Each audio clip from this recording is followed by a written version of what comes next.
All Yeah. right. So we've come to the last one, the utilizing experiments. So tell us, what experiments did you run? Because as you know, they offer multiple different types, title, images, whatever.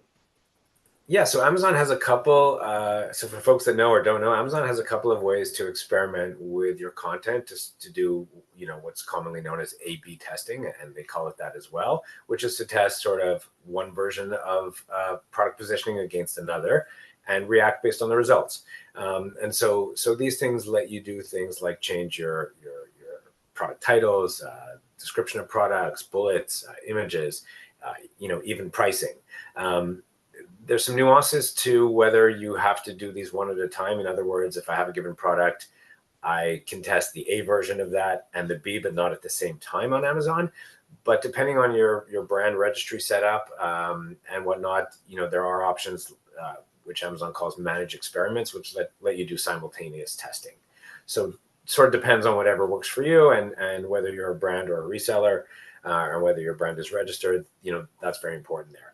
And then Amazon, in the example where you're doing a simultaneous test, they will randomly route customers to your different pages, for you. And then, you can look at Amazon reporting after and see exactly what's happening. And you can run tests. When we do it, we never do it. I mean, we start looking at the data after 2 weeks. We usually don't spend more than a month on it. We found that's the kind of sweet spot there. 2 to 4 weeks of data is plenty for a meaningful sample. And then, you can go into reports. I forget the exact name, something like, detail page sales and traffic by child or something like that. And you can start to see very specific information that allows you to apply those learnings to your core listings. So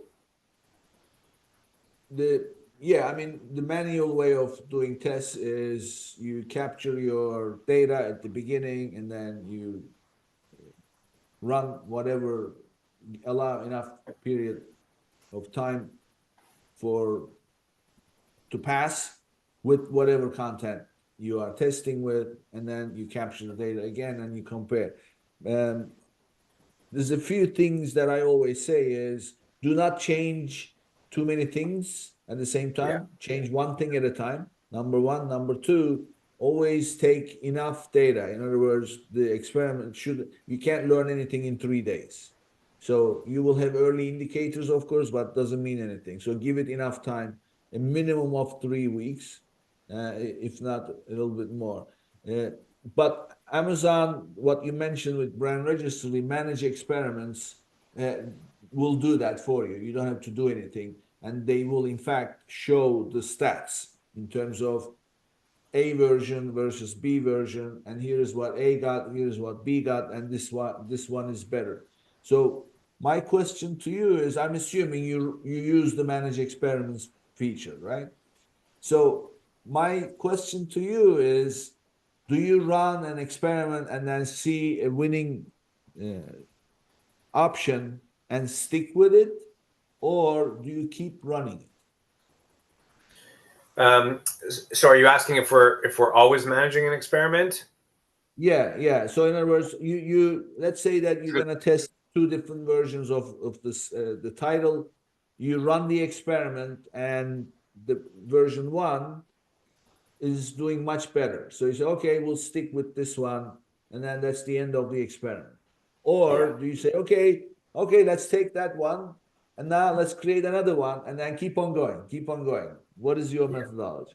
It's a great question. So the answer is no, we're not always managing experiments or doing A/B testing. And the reason for that touches on something you mentioned at the beginning of this section, which is absolutely critical. You said it quick, but it's super important. You can't change 10 things because, if you have a huge impact based on that, well, which of those 10 things was important? Maybe only one of them was important. So, you need to set the experiments up properly. And so for us, we only run the experiments or do the A/B testing based on the learning somewhere else. So, for example, if customer feedback suggests, could be the reviews, that customers are keying in to one feature more than another, well, we'll change that and then we'll test against it. And if it turns out to be valuable, we'll run with that. And then, when we discover something new from customers the next quarter, we'll do that. Like I don't think it's necessary to be constantly changing, and I think it'll drive you and your customers nuts, frankly. But another important thing we do is we start at the top. So for example, like if you don't have A+ content, you have a description, which is this massive text field of words and sentences in the middle of your listing. I wouldn't start with a change there because it's not sort of primal enough. You start with a change in the title. Like I guess look at the order the customer sees things. So if you make one change, make it in the title, or then the bullets, but then the first bullet, etc.